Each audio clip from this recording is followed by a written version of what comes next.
পয়গম্বর জানায় দেয়, ও দুনিয়ার মানুষ শোনো, আল্লাহ পাক রব্বুল আলামিন তোমরা এই দুনিয়ার মজলিসের মধ্যে কিছু সংখ্যক মানুষ আল্লাহকে ডাকো। আল্লাহ পাক রব্বুল আলামিন তোমাদের মতন বান্দাদেরকে এমন একটা দামি মজমার মধ্যে ডাকতে থাকে, যেই মজমার মধ্যে ডাকনেওয়ালা, যেই মজমার মধ্যে ডাকা এত সহজ নয়। পয়গম্বরে আরবি সাল্লাল্লাহু আলাইহি ওয়া আলিহি ওয়াসাল্লাম জানায় দিলেন, এক নম্বরে তোমাদের মতন বান্দাদেরকে আল্লাহ তাআলা রহমতের ফেরেশতা দিয়ে চারদিক দিয়ে বেষ্টন করে রাখে। দুই নম্বরে হলো আল্লাহ তাআলার পক্ষ থেকে রহমতের সকিনা অবতীর্ণ হতে থাকে। তিন নম্বরে পয়গম্বর জানিয়ে দিলেন, ও দুনিয়ার উম্মত, তিন নম্বরে আল্লাহর পয়গম্বর বলেন, তিন নম্বরে হলো আল্লাহ তাআলা তোমাদেরকে দামি মজলিসের মধ্যে তোমাদের নাম নিয়ে স্মরণ করতে থাকে। আর ফেরেশতাদেরকে আল্লাহ তাআলা জিজ্ঞাসা করে, ও ফেরেশতারা, বালুয়াকান্দি পশ্চিম পাড়া মসজিদ মাঠে কি হইতেছে? ফেরেশতাদেরকে বলে, ফেরেশতারা বলে, আল্লাহ আপনার কিছু সংখ্যক বান্দা আপনাকে ডাকে, আপনাকে ডাকতেছে, স্মরণ করতেছে রে মাওলা। আল্লাহ তাআলা বলে, ও ফেরেশতারা, তোমরা সাক্ষী থাকো, আমি তো আমার বান্দাদেরকে একত্রিত হতে বলি নাই, কিন্তু আমার বান্দার একত্রিত হইল। কেন হইল? ফেরেশতারা উত্তরে বলবে, আল্লাহ আপনার বান্দারা চায়, জাহান্নামের মধ্যে প্রবেশ করতে চায়, জাহান্নামের মধ্যে প্রবেশ করতে চায় না, জান্নাতের মধ্যে প্রবেশ করতে চায়। আপনার বান্দারা জান্নাতে যাওয়ার উদ্দেশ্যে, জাহান্নাম থেকে মুক্তি পাওয়ার লক্ষ্যে এই মজলিসের মধ্যে বৈশা এই ঠান্ডার মধ্যে কোরআন এবং সুন্নাহ থেকে আলোচনা শুনতেছে। আল্লাহ বলবে, ফেরেশতারা তোমরা সাক্ষী থাকো, আমি আমার বান্দাদেরকে মাফ করে দিলাম। আল্লাহ পাক রব্বুল আলামিন এমনি ভাবে পয়গম্বর আরবি জানায় দেয়, ও ফেরেশতারা তোমরা সাক্ষী থাকো, আমি আমার বান্দাদের জিন্দেগীর সগীরা গুনাহগুলাকেও মাফ করে দিব না, সুবহানাল্লাহ। তবে কবিরা গুনাহগুলা আল্লাহ তাআলা বলেন, কবিরা গুনাহগুলা খাঁটি দিলে তওবা করার দ্বারা আল্লাহ তাআলা মাফ করে দিবেন। আলহামদুলিমান কদ্দার খায়রান ওয়া খাবালা, الحمد لمن قدر خيرا وخبالا، والشكر لمن صور حسنا وجمالا، والشكر لمن صور حسنا وجمالا، فرد صمد عن صفة الخلق بريئون، فرد صمد عن صفة الخلق بريئون، رب أزلي خلق الخلق كمالا، رب أزلي خلق الخلق كمالا، لا شبه ولا مثل ولا كفو لمولاه، لا شبه ولا مثل ولا كفو لمولاه، لا ولد ولا والد لا عم وخالا، لا ولد ولا والد لا عم وخالا، لا ضد ولا ند ولا حد لمولاه، الآن كما كان ولم يلق زوالا، الآن كما كان ولم يلق زوالا। আলহামদুলিল্লাহ, আলহামদুলিল্লাহ, আল্লাহ তাআলার কাছে অসংখ্য অগণিত শুকরিয়া। 8 ডিসেম্বর মরহুম শুকর আলী মোল্লা রিসালে সাহাবের উদ্যোগে ওয়াজুদর মাহফিলের সম্মানিত সভাপতি, বিশেষ অতিথি মোহতারামায় আগত হযরত উলামায়ে কিরাম, আমার সামনে উপবিষ্ট মুরব্বিয়ানে আজম এবং শুনছেন আমার মা ও বোনেরা, সকলের প্রতি আমার অন্তরস্থল থেকে আন্তরিক মোবারকবাদ। পয়গম্বর আরবি সাল্লাল্লাহু আলাইহি সাল্লাম বলেন, যে সমস্ত জায়গায় দ্বীনি মজমা হয় ওই সমস্ত জায়গাটাকে আল্লাহ তাআলা রহমতের ফেরেশতা দিয়ে বেষ্টন করে রাখে। সুবহানাল্লাহ। আল্লাহর পয়গম্বর আরবি সাল্লাল্লাহু আলাইহি ওয়া আলিহি ওয়াসাল্লাম হাদিসের মধ্যে ইরশাদ ফরমান, লা ইয়াকউদু কওমুন ইয়াযকুরুনাল্লাহা ইল্লা হাফাতহুমুল মালাইকা ওয়া গাশিয়াতহুমুর রাহমাহ ওয়া নাযালাত আলাইহিমুস সাকিনাহ ওয়া যাকারাহুমুল্লাহু ফী মান ইনদা। আল্লাহর পয়গম্বর আরবি সাল্লাল্লাহু আলাইহি ওয়া আলিহি ওয়াসাল্লাম হাদিসের মধ্যে জানান, ও দুনিয়ার মানুষ শুনে নাও, দুনিয়ার মধ্যে যে সমস্ত জায়গায় আমি আল্লাহ এবং আমার রসুলকে নিয়ে আলোচনা করা হয়, আমার গুণ কীর্তন করা হয়, ওই মজলিসটাকে আমি আল্লাহ তাআলার তরফ থেকে রহমতের ফেরেশতা দিয়া চারদিক দিয়া বেষ্টন করে রাখি। বলেন না সুবহানাল্লাহ। পয়গম্বর আরবি সাল্লাল্লাহু আলাইহি ওয়া আলিহি ওয়াসাল্লাম জানায়া দেয়, ও দুনিয়ার মানুষ শোনো, আল্লাহর পয়গম্বর তিনটা ফায়দার কথা বলেছেন। কয়টা ফায়দা? তিনটা ফায়দার কথা বলেছেন। এক নম্বর ফায়দা হলো পয়গম্বর আরবি সাল্লাল্লাহু আলাইহি ওয়াসাল্লাম জানায় দেয়, ইল্লা হাফাতহুমুল মালাইকা, ফেরেশতা দুনিয়ার মধ্যে অবতীর্ণ হবে। ওয়া গাশিয়াতহুমুর রাহমাহ, এই প্যান্ডেলের চারদিক দিয়ে বেষ্টন করে রাখবে, এমনভাবে বেষ্টন করবে।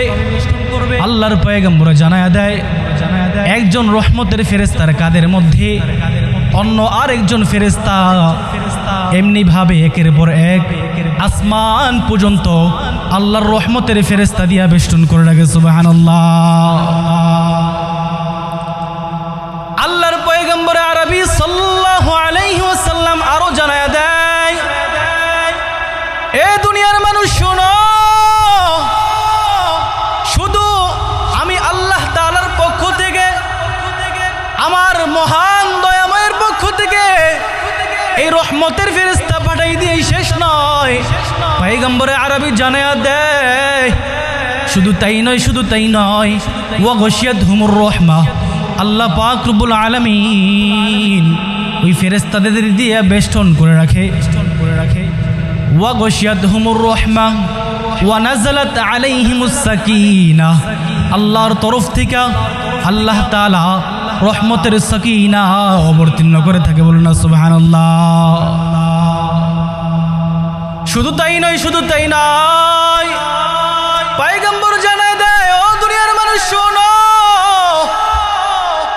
আল্লাহ পাক রব্বুল আলামিন তোমরা এই দুনিয়ার মজলিসের মধ্যে কিছু সংখ্যক মানুষ আল্লাহকে ডাকো, আল্লাহ পাক রব্বুল আলামিন তোমাদের মতন বান্দাদেরকে এমন একটা দামি মজমার মধ্যে ডাকতে থাকে, যেই মজমার মধ্যে ডাকনেওয়ালা, যেই মজমার মধ্যে ডাকা এত সহজ নয়। পয়গম্বর আরবি সাল্লাল্লাহু আলাইহি ওয়া আলিহি ওয়াসাল্লাম জানায়া দিলেন, এক নম্বরে তোমাদের মতন বান্দাদেরকে আল্লাহ তাআলা রহমতের ফেরেশতা দিয়ে চারদিক দিয়ে বেষ্টন করে রাখে। দুই নম্বরে হলো আল্লাহ তাআলার পক্ষ থেকে রহমতের সাকিনা অবতীর্ণ হতে থাকে। তিন নম্বরে পয়গম্বর জানিয়ে দিলেন, ও দুনিয়ার উম্মত, তিন নম্বরে আল্লাহর পয়গম্বর বলেন, তিন নম্বরে হলো আল্লাহ তাআলা তোমাদেরকে দামি মজলিসের মধ্যে তোমাদের নাম নিয়ে স্মরণ করতে থাকে। আর ফেরেশতাদেরকে আল্লাহ তাআলা জিজ্ঞাসা করে, ও ফেরেশতারা, বালুয়াকান্দি পশ্চিম পাড়া মসজিদ মাঠে কি হইতেছে? ফেরেশতাদেরকে বলে, ফেরেশতারা বলে, আল্লাহ আপনার কিছু সংখ্যক বান্দা আপনাকে ডাকে, আপনাকে ডাকতেছে, স্মরণ করতেছে রে মাওলা। আল্লাহ তাআলা বলে, ও ফেরেশতারা তোমরা সাক্ষী থাকো, আমি তো আমার বান্দাদেরকে একত্রিত হতে বলি নাই, কিন্তু আমার বান্দার একত্রিত হইল। কেন হইল? ফেরেশতারা উত্তরে বলবে, আল্লাহ আপনার বান্দারা চায়, জাহান্নামের মধ্যে প্রবেশ করতে চায়, জাহান্নামের মধ্যে প্রবেশ করতে চায় না, জান্নাতের মধ্যে প্রবেশ করতে চায়। আপনার বান্দারা জান্নাতে যাওয়ার উদ্দেশ্যে, জাহান্নাম থেকে মুক্তি পাওয়ার লক্ষ্যে এই মজলিসের মধ্যে বৈশা বৈশা এই ঠান্ডার মধ্যে কোরআন এবং সুন্নাহ থেকে আলোচনা শুনতেছে। আল্লাহ বলবে, ফেরেশতারা তোমরা সাক্ষী থাকো, আমি আমার বান্দাদেরকে মাফ করে দিলাম। আল্লাহ পাক রব্বুল আলামিন এমনি ভাবে পয়গম্বর আরবি জানায় দেয়, ও ফেরেশতারা তোমরা সাক্ষী থাকো, আমি আমার বান্দাদের জিন্দেগীর সগীরা গুনাহগুলাকেও মাফ করে দিব না সুবহানাল্লাহ। তবে কবিরা গুনাহগুলা আল্লাহ তাআলা বলেন, কবিরা গুনাহগুলা খাঁটি দিলে তওবা করার দ্বারা আল্লাহ তাআলা মাফ করে দিবেন। আল্লাহ তাআলা সূরাতুজ জুমারের 53 নং আয়াতের মধ্যে জানায় দেয়, এ দুনিয়ার মানুষ শোনো, আল্লাহ জানায় দেয়, এ মানুষ তোমরা কি গুনাহ করেছো? তোমরা যেই সমস্ত গুনাহ করো না কেন রে বান্দা, আমি বেদাতের গুনাহ করলাম, কুফরের গুনাহ করলাম, তবে তোমরা আমি আল্লাহর রহমত থেকে নৈরাশ হয়ে যাবে বান্দা। জিনার গুনাহ করলাম, কোন গুনাহ কইরাই আমি আল্লাহর রহমত থেকে নৈরাশ হয়ে যাই ওনারে বান্দা।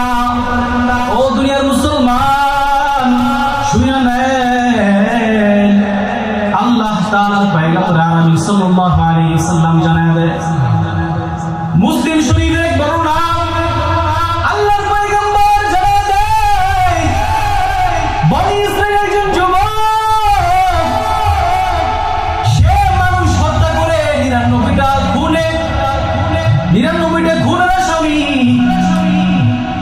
99টা খুনের আসামি হওয়ার পর লোকদের কাছে গিয়ে জিজ্ঞাসা করতেছে, ও ভাইরা আমার, তোমরা বলো, আমাকে সন্ধান দাও, আমি 99টা হত্যা করেছি, মানুষ হত্যা করেছি, আমি নিজেরটা নিজেই জানি আমি কত বড় অপরাধ করলাম। ওই বনি ইসরাইলের যুবক মানুষের কাছে গিয়ে বলতেছে, মানুষ, ও লোকেরা তোমরা বলো, আমি কি মাফ পাবো কিনা? তখন লোকেরা বলতেছে, ও যুবক ভাই, তুমি কেন মাফ পাইবা না? তুমি যাও যাও যাও, আমরা তোমাকে এমন একজন পাদ্রীর সন্ধান দেব রে, ওই পাদ্রীর নিকটে গিয়ে তোমরা জিজ্ঞাসা করো, ওই পাদ্রীর কাছে গিয়ে তোমরা জিজ্ঞাসা করো তুমি মাফ পাইবা কিনা। তখন যুবক এই পাদ্রীর কাছে যাওয়া শুরু করলো। পাদ্রীর কাছে যাওয়ার পর ওই পাদ্রীকে ডাক দিয়ে বলতেছে, ও পাদ্রী ভাই, আমি 99টা হত্যা করলাম, এখন তোমরা বলো আমি কি আল্লাহ তাআলার কাছে মাফ পাইব কিনা? ওই পাদ্রী ডাক দিয়ে কয়, ও যুবক, তুমি তো বড় অন্যায় করে ফেলছো, তোমার মতো অন্যায় কেউ করে নাই, তুমি তো 99টা হত্যা করলা,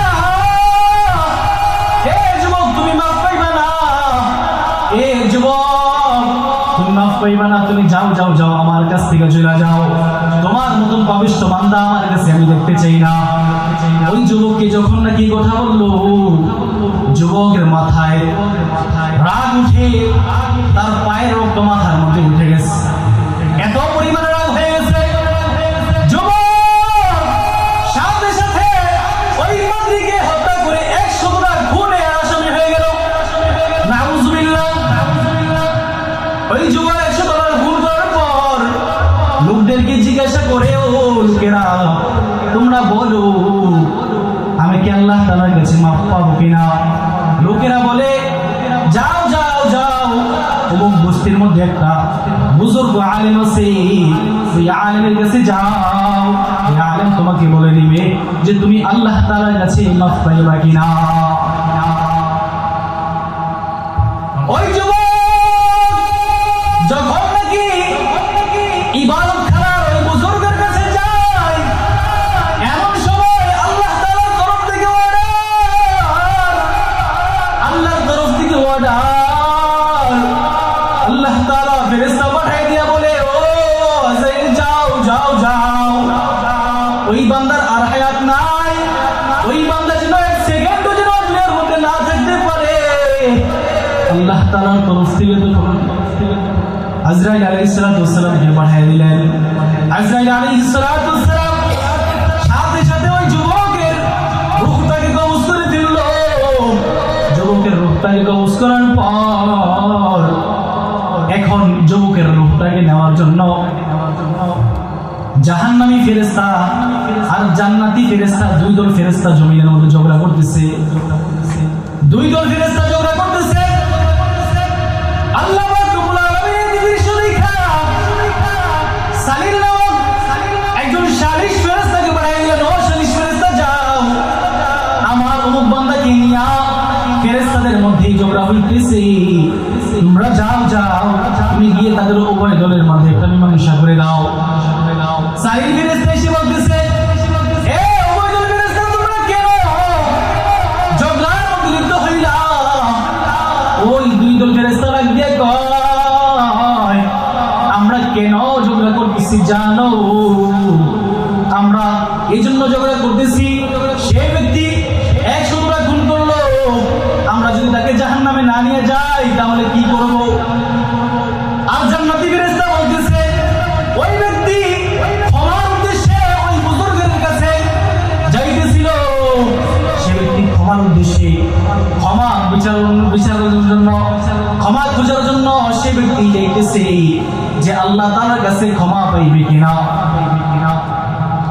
তখন সালিস ফেরেশতা বলতেছে, সালিস নামক ফেরেশতা বলতেছে, তোমরা উভয় দল থামো, আমি তোমাদের উভয় দলের মধ্যে একটা মীমাংসা করে দেব। সালিস ফেরেশতা বলতেছে, ও জান্নাতি ফেরেশতা তোমরা শোনো, যদি যে ব্যক্তি ঘর থেকে যে যুবকটা বের হলো, বাড়ির রাস্তাটা যদি বেশি বড় হয় আর ইবাদত খানার রাস্তা যদি ছোট হয়, তাহলে যেই ব্যক্তি যেই রাস্তাটা সংকীর্ণ হয়ে যাবে সেই রাস্তার সেই দলের অন্তর্ভুক্ত হয়ে যাবে। সে ব্যক্তি যদি ক্ষমা চাওয়ার উদ্দেশ্যে যেই রাস্তা ধরলো, সেই রাস্তাটা যদি ছোট হয়ে যায় তাহলে ওই ব্যক্তিকে জান্নাতি ফেরেশতা নিয়ে যাবে। আর যদি বাড়ির রাস্তাটা যদি বড় হয়ে যায় তাহলে তাকে জাহান্নামী ফেরেশতারা আর নিতে পারবে না। তখন সালিস নামক ফেরেশতা জানায় দিলেন, দেখো যে বাড়ির রাস্তাটা বেশি বড় নাকি ইবাদত খানার রাস্তাটা বেশি বড়? হাদিসের মধ্যে আসছে, যদিও ক্ষমার উদ্দেশ্যে যে রাস্তাটা ছিল ওই রাস্তাটা যদিও বড় ছিল, আল্লাহ পাক রব্বুল আলামিন জমিনকে ইশারা দিয়ে দিলেন, কুলিল আরদ, এ জমিন তুই হয়ে যা, কুলিল আরদু যায়িক, হে জমিন তুই সংকীর্ণ হয়ে যা, আমি এই বান্দাকে জান্নাতের মধ্যে দিতে চাই, আমি এই বান্দাকে জান্নাতের মধ্যে দিব। ও জমিন তুই সংকীর্ণ হয়ে যা, যদি সংকীর্ণ হয়ে যাস তাহলে এই বান্দাটা আমি আল্লাহ তাআলা জান্নাতের মধ্যে প্রবেশ করতে পারবে। আল্লাহ পাক রব্বুল আলামিন তখন ওই বান্দাকে আল্লাহ তাআলা জান্নাতের মেহমান হিসেবে কবুল করেছেন। সুবহানাল্লাহ। কেন? সে ক্ষমার উদ্দেশ্যে 100টা খুন করার পরেও সে ব্যক্তি আল্লাহর রহমত থেকে নৈরাশ হয়ে যায়। আল্লাহ তাআলার রহমতের দিকে তাকাইয়া, রহমতের জরিয়ার দিকে তাকাইয়া সে ব্যক্তি ক্ষমার উদ্দেশ্যে ওই ইবাদত খানার দিকে, মসজিদের দিকে সে ব্যক্তি দৌড়ায় যে আমি আল্লাহ তাআলার কাছে মাফ পাবো, ইনশাআল্লাহ আমি মাফ পাবো। সে ব্যক্তি 100টা খুন করার পরেও আল্লাহ তাআলা তাকে জান্নাতের মেহমান হিসেবে কবুল করে নিয়েছেন। সুবহানাল্লাহ। এই জন্য তওবা করতে হবে খাঁটি দিলে। কি করতে হবে? খাঁটি দিলে। আল্লাহ আল্লাহর পয়গম্বর আরবি সাল্লাল্লাহু আলাইহি ওয়া আলিহি ওয়াসাল্লাম বাইহাকি শরীফের শুআবুল ঈমান অধ্যায়ের মধ্যে জানান মান তাআদ্দারা ইলাল্লাহি ক্বাবিলাল্লাহু উযরাহু। কোন বান্দা যদি আল্লাহ তাআলার কাছে ক্ষমা চায়, আল্লাহ পাক রব্বুল আলামিন ওই ব্যক্তির গুনাহগুলোকে ক্ষমা করে দিবে। ওই ব্যক্তির উযরগুলোকে আল্লাহ তাআলা পেশ করে আল্লাহ পাক রব্বুল আলামিন কবুল করে নেবেন। এজন্য আল্লাহ তাআলার কাছে যেন আমরা চাওয়ার ক্ষেত্রে যেন আমাদের কমতি না হয়।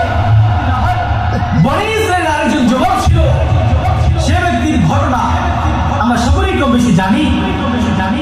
তবে বনি ইসরাঈলের যুবক, সে এমন কোন গুনাহ নাই যে সে ব্যক্তি করে নাই। বনি ইসরাঈলের যুবক সে এমন গুনাহ করছে যে গুনাহ করার দ্বারা তার গোত্রের লোকেরা তাকে বলতেছে, এই যুবক তুমি আমাদের কাছ থেকে চলে যাও। বারবার বলে, যুবক তুই চলে যা, তুই চুরি করিস না, জিনাহের মধ্যে লিপ্ত হইস না।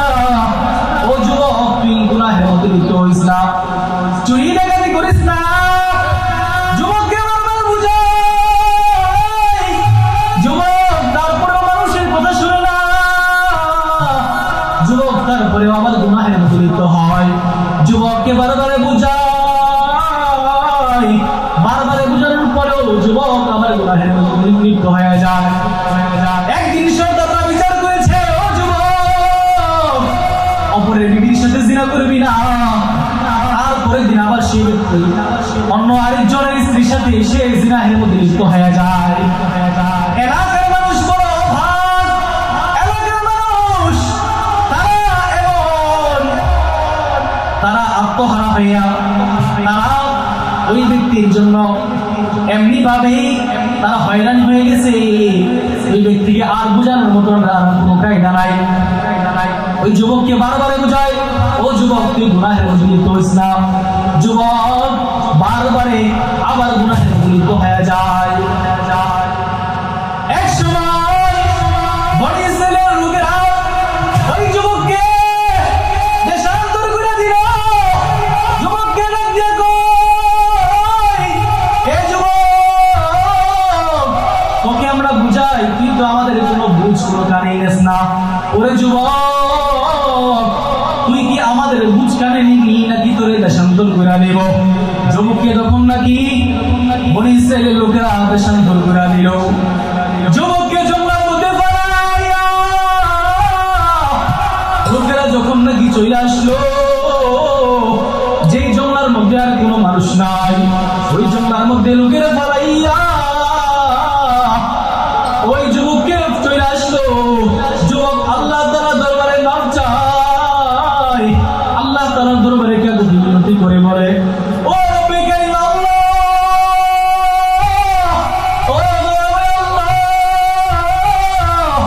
আমার বিবি সন্তানেরা পর্যন্ত আমি যুবককে ভালোবাসে না, আমাকে তাড়ায় দিল। আল্লাহ আমার মতন গুনাহগার এই জমিনের মধ্যে আর কেউ নাই। যুবক ডাক দিয়ে কয়, ও আল্লাহ আপনি যদি আমাকে মাফ না করেন তাহলে আপনি ছাড়া আমাকে কেউ মাফ করতে পারবে না। ও আল্লাহ আপনি মাফ করে দেন।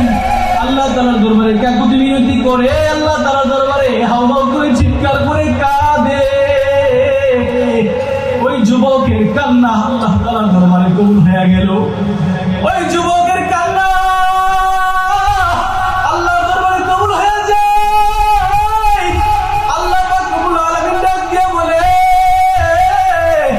ও ফেরেশতারা যাও যাও, তোমরা আমার এই বাড়িটাকে নিয়ে তোমরা মুসার কাছে নিয়ে পৌঁছে দাও। আল্লাহ তাআলা ডাক দিয়ে দিলেন, ও মুসা তোমরা কি অমুক ব্যক্তিকে তোমরা অমুক ব্যক্তির লাশ ওই জঙ্গলের মধ্যে পড়ে আছে রে মুসা, হে মুসা অমুক ব্যক্তির লাশ ওই জঙ্গলের মধ্যে পড়ে আছে, তোমরা তোমরা যাও যাও যাও, ওই ব্যক্তির জানাজার নামাজ যদি তোমরা না পড়ো তাহলে তোমাদের বনি ইসরাইলের উপরে আমি আল্লাহর গজব করতে বেশি দেরি হবে না। আল্লাহু আকবার। যেই যুবককে একটু আগেই এলাকার মানুষ তাড়িয়ে দিল,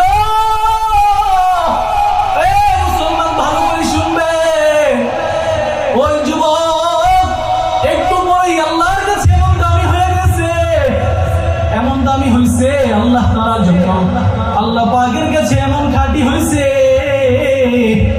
যেই যুবক এমন ভাবে পরিত্যক্ত হয়ে গিয়েছিল, একটু পরেই আল্লাহ তাআলা দরবারে কবুল, আল্লাহ পাক রব্বুল আলামিন মুসাকে ডাক দিয়ে বলেন, মুসা, ওই ব্যক্তির জানাজা যদি কোনো ব্যক্তি না পড়ে তাহলে তোমাদের উপর আমি আল্লাহর গজব নাযিল হবে। আল্লাহ পাক রব্বুল আলামিনকে মুসা আলাইহিস সালাম ডাক দিয়ে কয়, আল্লাহ, এটা আবার তোমার কোন বিশেষ বান্দা, কোন আর বিশেষ বান্দা? আল্লাহ তাআলা ডাক দিয়ে কয়, ও মুসা, তুমি শুনে নাও, তোমার বনি ইসরাইলের একজন যুবক।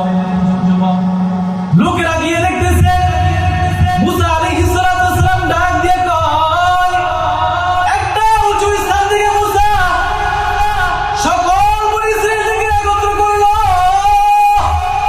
একত্র কইরা মুসা আলাইহিস সালাম বনি ইসরাইলকে ডাক দিয়া বলতেছে, ও বনি ইসরাইলের যুব সমাজ, ও বনি ইসরাইলের লোক, তোমরা শোনো, অমুক জঙ্গলের মধ্যে একজন যুবকের লাশ পড়ে আছে, ওই লাশের যদি জানাজা না হয় তাহলে আল্লাহর গজব তোমাদের উপর নাযিল হতে বেশিক্ষণ সময় লাগবে না। যুবকেরা ডাক দিয়া কইতেছে, ও পয়গম্বর মুসা, এই আবার কোন লোক?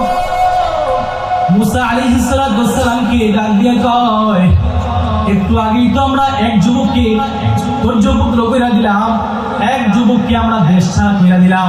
ও পয়গম্বর মুসা, নাকি ওই লোক?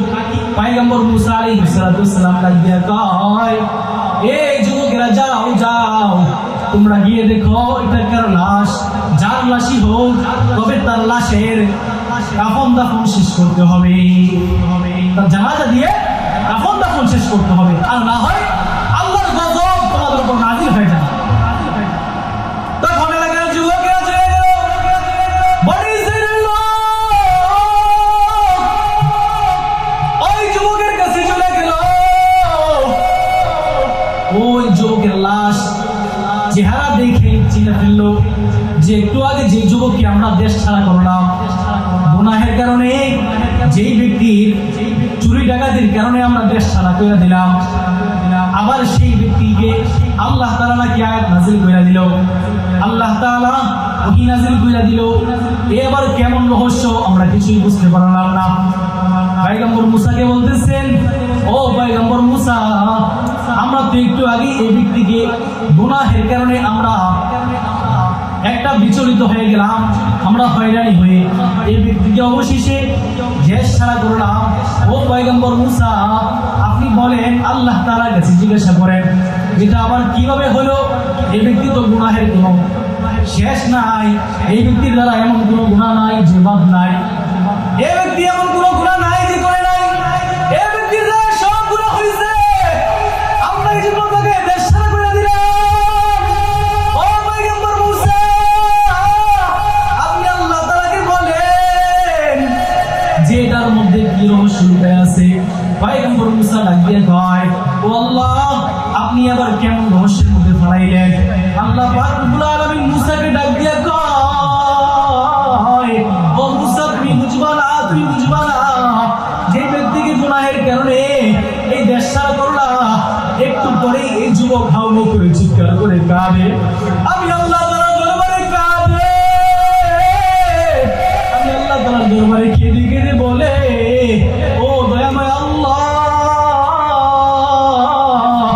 আমার মতন গুনাহগার এই জমিনের মধ্যে আর কেউ নাই। ও রব্বি কারীম আল্লাহ, আপনি যদি মাফ না করেন, দুনিয়ার মধ্যে আমার আর কেউ নাই মাওলা,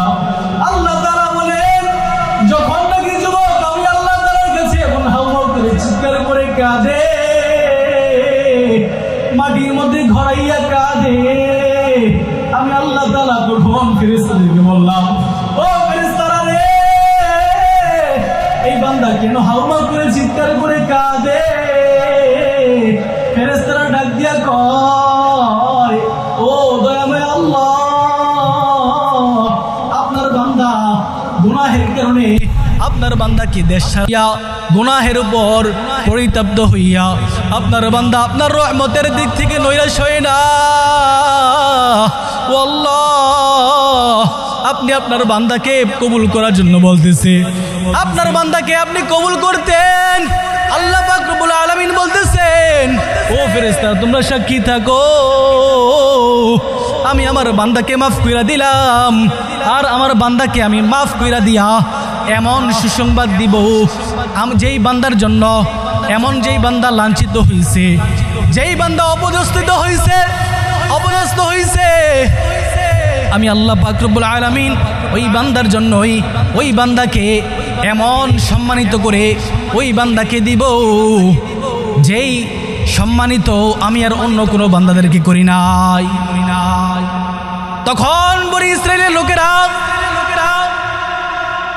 তখন ওই যুবকের লাশ সামনে নিয়া গোসল করাইয়া, ওই যুবককে কাফন দাফন শেষ করাইয়া তখন চলে আসলো।